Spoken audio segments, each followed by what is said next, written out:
Hello hello hello check check. Shri Durga Puja समिति बक्सर मेले में आए हुए सभी श्रद्धालु भक्तजनों का हार्दिक नंदन बंदन चंदन अभिनंदन करती है। कृपया पुरुषों से अनुरोध है कि वो अपने ही कतार में चले, महिलाओं के कतार में प्रवेश न करें। जय माता दी। धन्यवाद।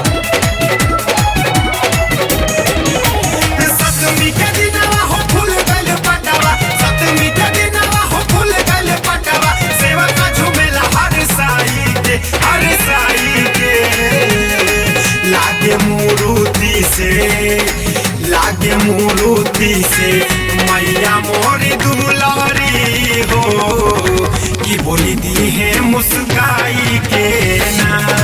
लागे मूर्ति से मैया मोरी दुलारी हो कि बोली दी है मुस्काई के ना।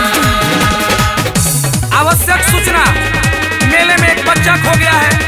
जिस किसी सज्जन को मिलेगा दुर्गा पूजा समिति पंडाल पे लाने का कष्ट करेंगे। जय माता दी। प्रेम से बोलो।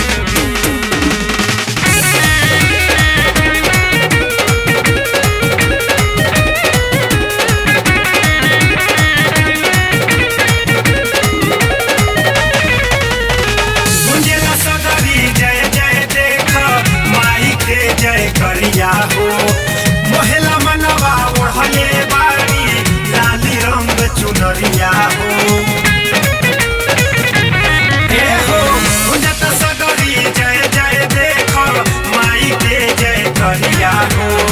मोहला मनवा ओढ़ले बारी लाली रंग चुनरिया हो।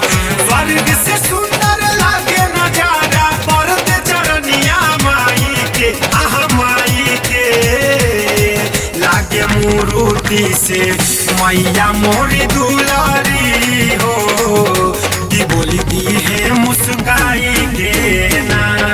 लागे मूर्ति से मैया मोरी दुलारी हो कि बोली दी है मुस्काई के ना।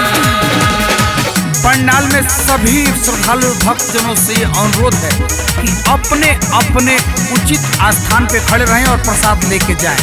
ऐ ठेला है, साइड करो।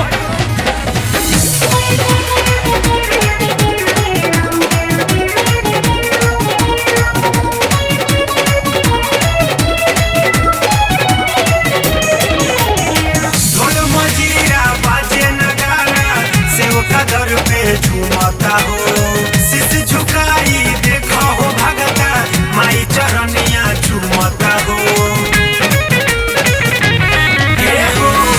मजीरा बाजे नगारा सेवका दर पे झुमता हो।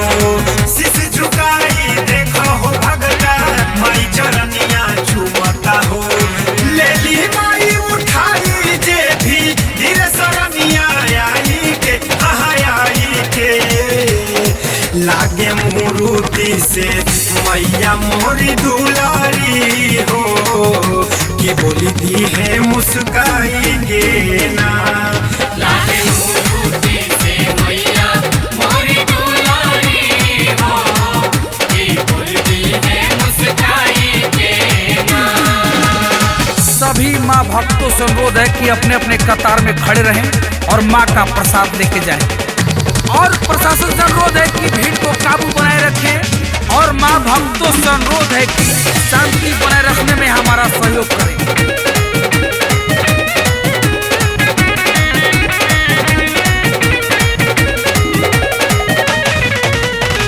लागल तो चहरी माई के भैया अपन दुखवा सुना लहो।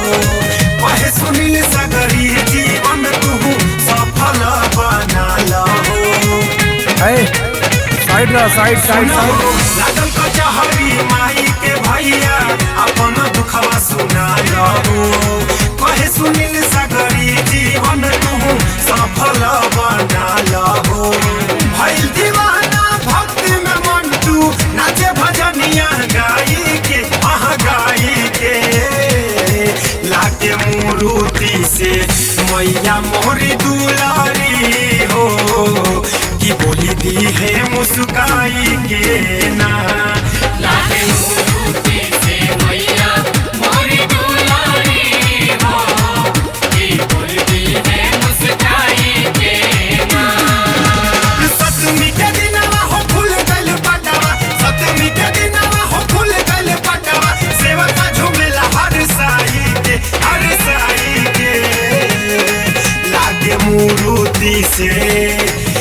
लागे मूर्ति से मैया मोरी दुलारी हो कि बोली दी है मुस्काई के ना।